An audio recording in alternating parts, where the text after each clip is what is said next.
let's start here. What two teams do you like to make it to the finals? I like the Warriors and I like the Bucks. And that's not very exciting or bold, but I love the Warriors. I mean, like, to me, if they stay healthy, the starting five is the starting five. Then you have they didn't give away all these guys that got title experience and played in meaningful moments and were around it, and now they're going to be better for it. And again, I'm not saying he's going to be an all-star, but you bring in James Wiseman. The guy's a talent. He can play a role, and that's, if you're the Warriors as constructed, that's all he needs to do. Yeah. And I mean, Jordan Poole came out. I know he wasn't great shooting percentage, but he looks the part of a rising star. I mean, a guy that's just full of confidence, takes crazy ass shots and hits them. Deep, balanced roster, can do a bunch of different things. It's health and then self-destruction. But if that's the only thing standing between you and the title, it's a whole lot less than most of the other teams in the league. No. The Bucks, when healthy, I just like the way they fit together. I do think they're a seasoned and resilient group, but I do think the East is way more balanced in terms of that. The Celtics have had some on the bench changes, and Robert Williams is out for a bit, but they showed you what they were last night. They're a good team. They're going to win a lot of games, and we'll see. We're talking off the air. Joe Mazzulla wins game one. I don't know him from, as you say, a can of paint, but it'll be interesting to see in 3 to 5 years. Are we is this guy carved out a role where he's a really good coach in the league, or does adversity hit this group and he kind of falters, doesn't push the right buttons, and gets canned? I don't know, but he's off to a start. He's got a great team to work with. I know the Sixers lost last night, but they're going to be fine. I liked what I saw from James Harden. I thought they were really. Not to overanalyze the game, but I thought they were just too damn sloppy with the ball. If there's not a team, if Golden State it doesn't make it, what team wouldn't surprise you if they woke up and they were in the finals? From the West. From the West. Maybe Dallas. Wouldn't surprise you. Wouldn't surprise me a ton. Yeah. I mean, arguably, they might have the best player in basketball. They might, but they have a weak roster around They do. them. They're trying to build. They're trying to. But we talked about this the other day. They are going all in on Luka and complementary parts. Yeah. They're not trying to pair him with another star. Or they tried it and didn't work, and they say, well, screw this again. And they damn sure aren't trying to put together a big three. No. And so they're like, hey, this is what we are. This is what we are. And we're gonna roll like this. Now, moving over to the East, some of the young teams that we need to see it to believe it, Cleveland. Yeah. Very similar to the Pelicans. I totally dismissed them when I was talking about the balance in the East. Yeah. And that was on me, because actually, I mean, I look at them as maybe being a year and a half ahead of the Pelicans because of the season they had last year. They were good last year for most of the year. They got into the playoffs. They got a little playoff experience. Didn't go that great, and then you add a piece like Mitchell, not the biggest Mitchell guy on the planet. But he's a guy that's been on good winning teams for several years when he was in Utah, has been in the playoffs, and had, moderate success, and you add that to a nice core four. They're gonna be in the mix, and they'll probably be a tough out for people. Yeah, they're going to be a tough out. I guess the way to look at the East, in terms of bold prediction, of what appears to be 7-8 very good teams, the bigger prediction is more than who wins it, would be which of these teams fails. Which of these good teams finds a way not to make the playoffs? Not to make the playoffs? Well, we're talking. You're boom or bust. Boom or bust is Brooklyn, Philly. We said 7 or 8 of these teams. Yeah. And it's that means, if one other team, if a New York or Orlando, some other random team puts a little something together, and one of these other teams just, something goes terribly wrong. Brooklyn and Philly. You do. Those are the biggest. Those are the biggest boom biggest or bust. variation. Yeah, biggest variation. Yeah. I don't see any. Even with these other teams, if they lose a star, their team, like if Atlanta loses Trey, I think Murray can keep them afloat, for a 20-game stretch, a 15-game stretch. Okay. Same thing with Cleveland. I mean, one of those guys, they lose one of those bigs, that's fine. They lose one of the guards, that's fine.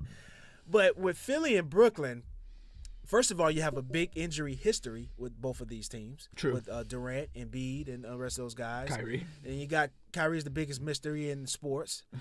Ben Might Simmons. still be Ben Simmons. Ben Simmons ties him for that. Yeah, exactly. And then the Doc Rivers, who the hell knows what he might do, like to screw things up. He can get fired. Quite literally screw. Like quite literally screw. Horny So Doc. yeah, those are the two biggest boom and bust teams there, man. That's But interesting. teams like Milwaukee, you can kind of just bet on them, man. Without Giannis, you can bet on them to hold together a 15-game stretch. Yeah. So that's just the thing. That's fair. That's fair. I like that take. I like that take. Yeah. And the one I would add, though, I guess if you're right about the Heat, it might be them. No, I don't think they belong in that category. I don't see, like, they have the brand, right? They're Lay's potato chips. They're but not a lot of people are eating Lay's potato chips these days. Yeah. Well, no. you know what I mean? I guess what I'm saying is like they don't deserve to be there. Is what I'm saying. don't deserve to be where. They don't deserve to be in that category that you want to kind of add them to be a part of. Like, they're not The boom or top bust. They're 8? just bust. No, they're like No, whoops. Okay. playing. They're like playing material, man. Really? Yeah, like if that's Yeah. a bold prediction, I guess it is. No, I do think that is because of the brand, because they're basically bringing back the the same exact roster. team, and that's part of the problem. Well, but Everybody in the East got better. I think you're not giving yourself credit for being as bold as you are on that. Yeah, This is a team that was a 3-point shot away from the finals, and they were the number one team. and They were the number one team in the right. East last year. And we're saying, and you're saying that if they're the 9th seed, that's not a bold prediction. I guess so. Yeah, To me, that's that a bold is. prediction. That's Same almost team, by no definition. injuries. Yeah, it's a bold prediction, and that's my prediction. Yeah. I think that Miami Heat will be in the play-in. If not playing, first round loss for sure, and that's no matter what seed they fall into. And I'm gonna get this clip edited and saved, You need to. and we'll see where that goes. Receipts, baby. Just a couple of awards. We're not gonna run through. I just gotta say this one thing. Go ahead. A notion for the Memphis Grizzlies, and they seem like a hungry group. Yeah. They had the Warriors series, and they had the Warriors on the ropes a little bit. Ja gets hurt. They have every reason in the world to feel like we're next. Yeah. It's very weird to think that they might actually not be able to handle success that they haven't actually achieved. What do you mean? That maybe they don't have a great year.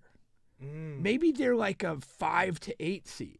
Yeah. If you're the Grizzlies, based on what they did last year, Ja's trajectory as a transcendent star, like you're feeling they should be in the, they should be chasing the Warriors. They should be going toe to toe on Christmas Day.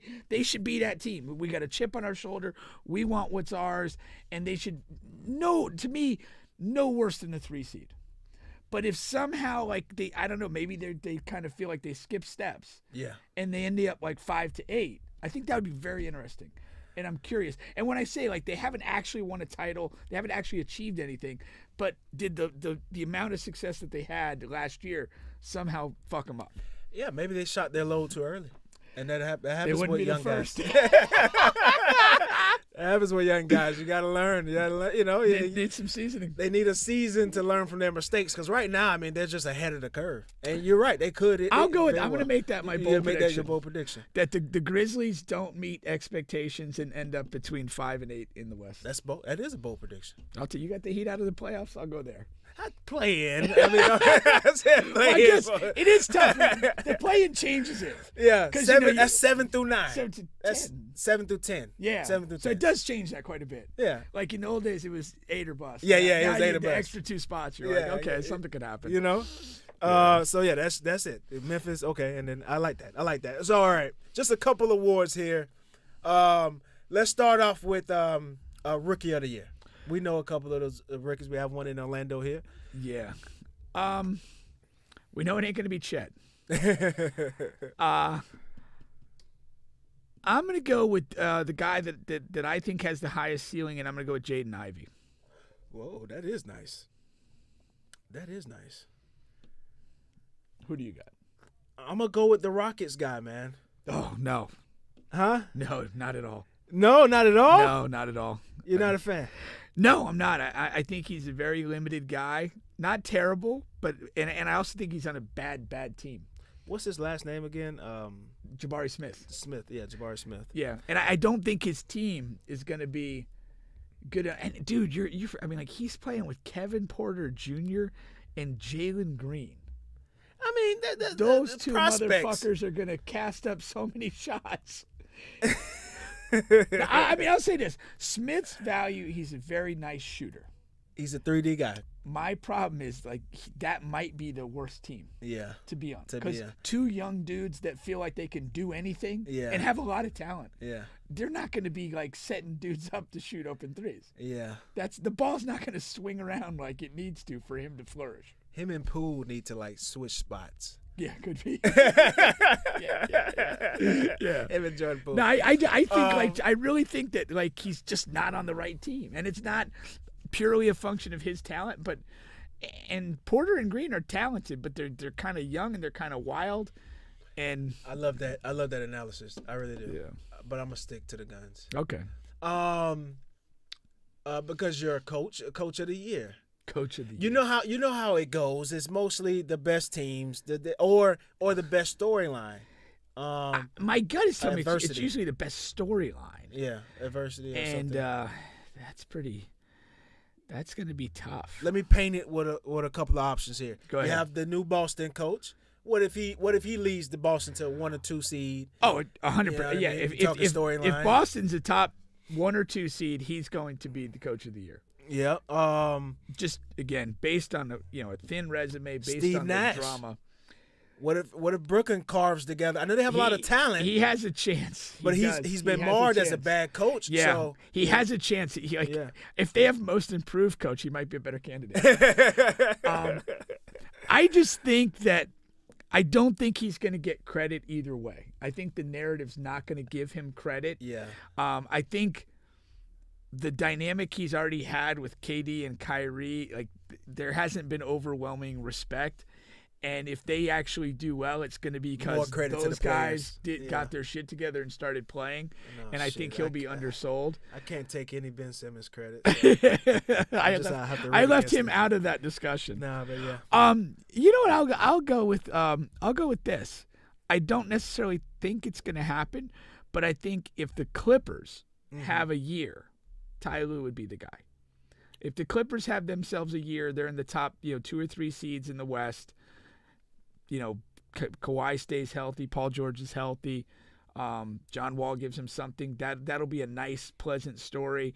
The fact that the Lakers will probably remain dysfunctional will give you a contrasting narrative. Yeah.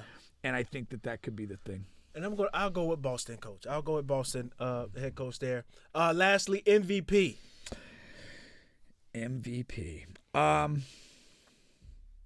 I think it's going to be Luka. I think that they're going to have a really nice year. I think he's in good shape from the jump. And just the narrative will be, hey, this guy is that good. We need to reward it. We've given one to Giannis. Giannis earned one. Jokic earned one. I love Embiid. I thought he should have got it last year. But if Philadelphia is successful, I think it's going to be because James Harden's very effective. Took a step and up. I think that will kind of mitigate the showcase, offset of Embiid. Doesn't diminish what he does at all. And I just think it's situated where Luka's the guy who's in the best situation to just individually feature and not be subject to voter fatigue. Unfortunately, I 1,000% agree. That's the guy I got identified for. I think Embiid's best chance was last year because of the storyline and the narrative of the Ben Simmons thing. And his usage rate was high, much higher. This year, you would like Maxi's usage rate to go up a little more. If Harden he looks like he's back in shape. So, yeah, his numbers should go down. And the narrative is going to, like you said, is going to surround those two guards a little more if they're successful. Yeah. And Luka, I mean, the stage is just set, man. Yeah. And last year he came into the season out of shape. Yeah. This year is completely different. We saw him in the Euro League, dropping 40 and 50. Yeah. So in a league that's much harder to score. Yeah. So What he's that's dropping worth. 40 and 50 in leagues that's harder to score. So he should be. It's the stage is set, man. Yeah. Barring injuries, of course, which That goes with everybody. that's what you taught me Every to do. potential candidate. Yeah. So there you go.